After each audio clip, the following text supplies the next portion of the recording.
நம்மளுடைய மத்தியானத்துக்கு என்ன சாப்பாடு? பண்டி கறியும் சோறும். எனக்கு என்ன சாப்பாடு? உனக்கு கோழி வச்சிருக்கு ஏர் ஃப்ரை. நானும் பண்டி வச்சு சாப்பிடுவேன். ஆனால் உரைப்பு இப்போ சாப்பிட்றேன். அப்போ அதால் வேண்டாம் இவருக்கு சமைக்கிறார். கான் போடாது உரைப்பு போடு.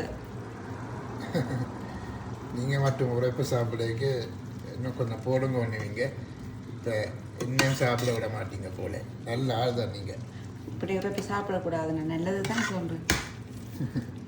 இல்லை நல்ல பிரட்டல் கறியாக தான் சமைப்பேன். பாருங்க கடைசியில் இந்த கறி எப்படி வருதுண்டு கொஞ்சம் ஊற்றலாம் இல்லை. இல்லை டேஸ்ட் போயிடும். பிரட்டல் கறியாக தான் சொல்கிறேன். இந்த 6-7 மாதத்துக்கு பிறகு எனக்கும் இப்படி நல்லா உரைப்பாக செய்தாங்கண்ணே.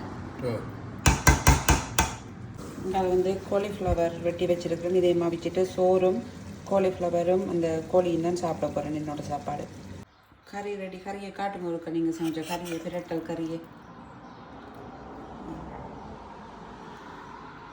ஒவ்வொரு நாளும் இப்படி உரைப்பு செய்து சாப்பிட நினைக்காதுங்க. மாதத்தில் ஒருக்கா அப்படித்தான் இப்படி உரைப்பாக செய்து சாப்பிடுவார்.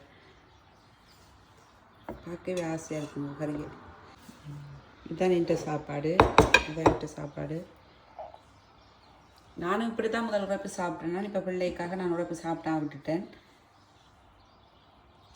நாங்கள் சாப்பிட போகிறோம். ஓகே பாய் எல்லாருக்கும். நல்லா உரைக்குதா? நல்ல உரைப்பு. வேறு லெவலாக இருக்குது கறி.